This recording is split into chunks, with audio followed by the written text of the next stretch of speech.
Sir આપણે આમાં local ફોર્સની જરૂર પડશે. યસ સર, આપણે અહીંની લોકલ પોલીસને ઇન્વોલ્વ કરવાના જ છીએ. ગુડ. પણ એ લોકોને એટલું જ જણાવવાનું જેટલું એ લોકોએ જાણવું જોઈએ. Of course sir. નાયક સર હમણાં અહીંયા આવે જ છે, એટલે અમે લોકો એનું જ પ્લાનિંગ કરી રહ્યા છીએ. ઓકે, જે પણ હોય મને અપડેટ આપતા રહેજો. પ્રદીપ, કેદારો તમને કોલ કર્યો, એક ઇમ્પોર્ટન્ટ કોલ આવે છે. Okay sir. યસ.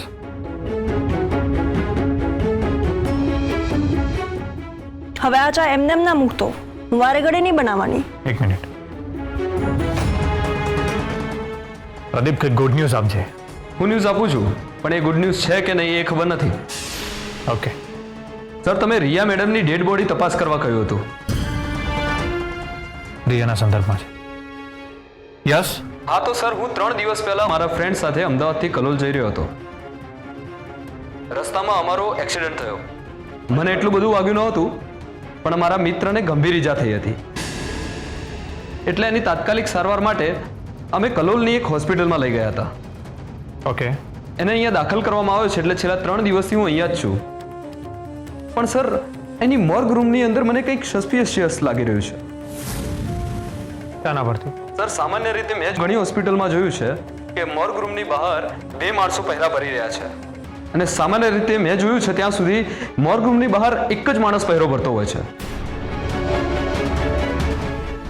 ઓકે, તો તારી એ લોકો સાથે કઈ વાતચીત થઈ? ના સર, મેં એમની સાથે વાત નથી કરી. હું ડરું છું કે એમની સાથે જો વાત કરીશ તો ક્યાંક બાજી પલટાઈ ના જાય. ગુડ. હા, તો બીજું એ કે ત્યાં હોસ્પિટલની બહાર જે માણસ યુનિફોર્મ પહેરીને પહેરો ભરે છે તે હોસ્પિટલનો વોચમેન છે, અને બીજો ત્યાં યુનિફોર્મ વગર પહેરો ભરી રહ્યો છે, અને જેમ શિફ્ટ બદલાતી હોય એમ દર 12 કલાકે એ માણસ બદલાતો રહે છે.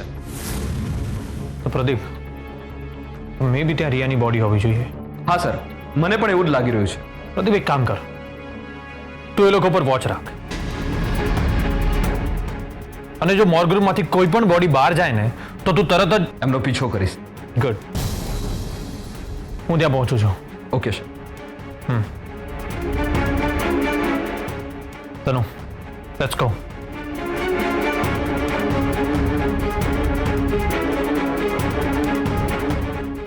તું ફટાફટ આપણી કીટ લે, અને હું કેદારને ઇન્ફોર્મ કરી દઉં છું.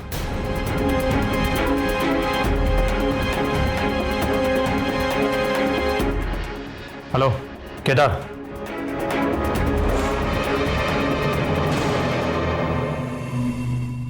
એક તો પહેલેથી રાજગઢની રાણી આપણા માથા ઉપર નાચી રહી હતી, આ બીજી આવશે હવે. એટલે હવે તમારે તો બબ્બે ડિયર દેરાણી થશે નહીં? દાજ્યા પર ડામ ના દેશો. ટેન્શન ના કરશો, ગુરુજીની કૃપા થશે. અત્યાર સુધી એક પાયની પણ કૃપા તમારા ગુરુજીની નથી થઈ. વેદિકા! તો શું હર્ષવર્ધનભાઈ વિશે જાણકારી મળી નહીં ને? અમને તો ખબર જ છે કે તમારા ગુરુજી કોઈ જ કામના નથી. તમને કેટલી વાર કહ્યું છે મારા ગુરુજી વિશે તમે એમ ના બોલશો.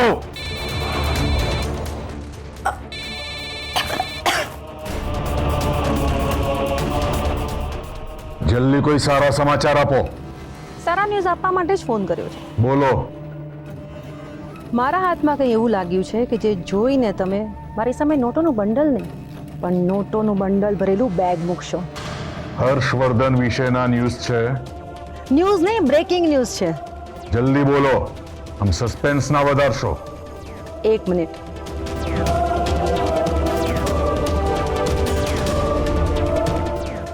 અમુક ઇમેજ મોકલી છે તમારા ફોન પર, જોઈને એન્જોય કરો, આપણે પછી વાત કરીએ. ઠીક છે.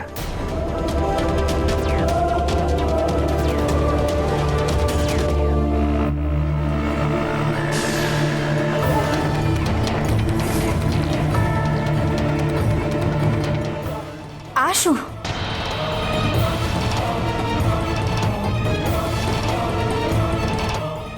ગુરુજીની કૃપા